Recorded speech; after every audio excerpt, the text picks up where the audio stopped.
Emotions like bitterness and vengeance weigh on us like burdensome rocks strapped to our backs.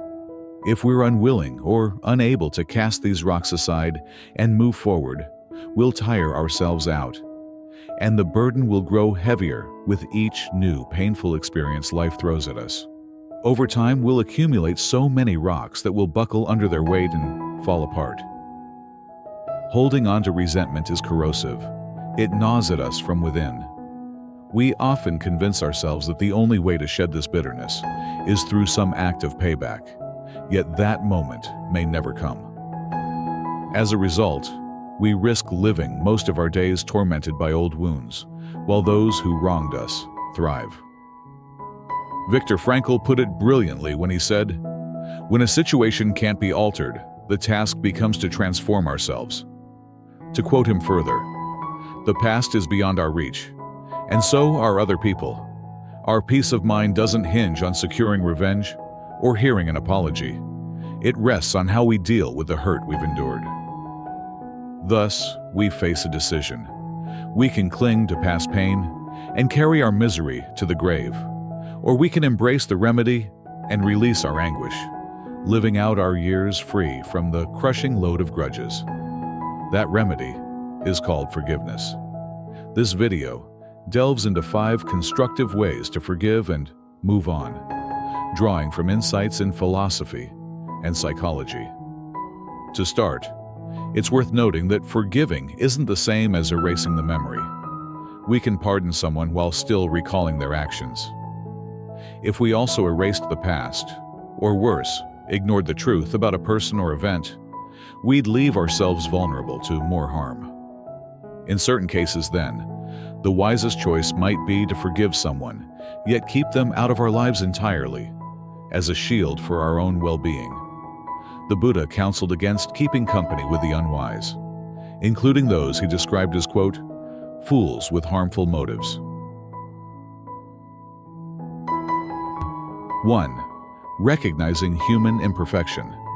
Ellen Berger, who wrote extensively on addiction and recovery, observed, "Expectations set us up for resentment." She argued that we tend to point fingers at others for our troubles, when really the root of our pain lies in what we expect from them. Bitterness often arises when our hopes are dashed, leaving us let down. It's oddly paradoxical, but we frequently assume others won't stumble. We hoist people onto pedestals, piling expectations onto them. Like anticipating a partner will always be attentive and engaged, or a friend will forever be supportive and ready to hear us out. Yet in doing so, we're not seeing them as flawed humans, but as idealized versions we've dreamed up. This pattern often plays out between parents and kids. Parents heap lofty standards on their children, and children, in turn, expect their parents to be flawless guardians. Rarely do these visions match reality. The Stoic thinker Epictetus addressed this when he spoke of a so-called bad father, remarking, and I quote, "Are you owed a perfect father by nature? No, just a father." From a Stoic lens then, it's not others' actions that breed resentment, but our assumptions about them. People are naturally imperfect. They err, spread rumors, deceive, betray, and cross our lines. Even those we've admired most might let us down. Embracing this truth can lighten our bitterness. Why fume over a reality we can't bend? 2. Reflecting on anger and bitterness. The Buddha identified 3 core sources of suffering: greed, ignorance, and hatred.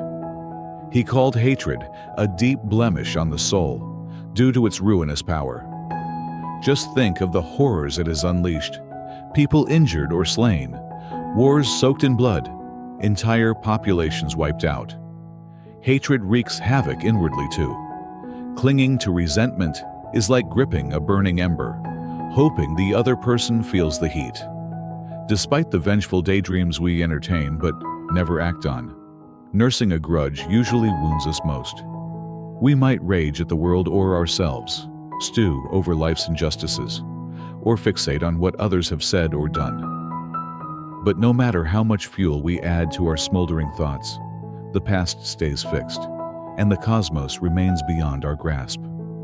We can swallow poison, waiting for our foes to perish, yet it's we who suffer the agony in the end.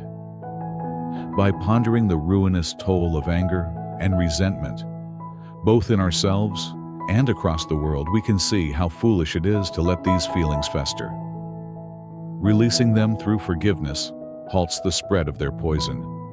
It's a victory for all involved. 3. Staying alert to harmful thoughts.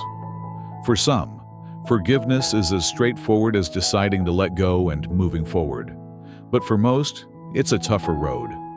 Resentment digs in its heels, and even after we resolve to forgive, dark thoughts and feelings can creep back, overwhelming us once more. Before long, the bitterness we'd set aside flares up again. Seneca, the Stoic philosopher, understood this well. In his work on anger, he pointed out that we can master our anger and should dismiss it when it arises. He wrote, and I quote, "Many people craft their own woes, either by chasing baseless doubts or inflating small slights. Anger may find us, but we often seek it out. It should never be welcomed. Even when it crosses our path, we should cast it off." Buddhists recognize this too, practicing mindfulness to release toxic thoughts before they multiply like a disease.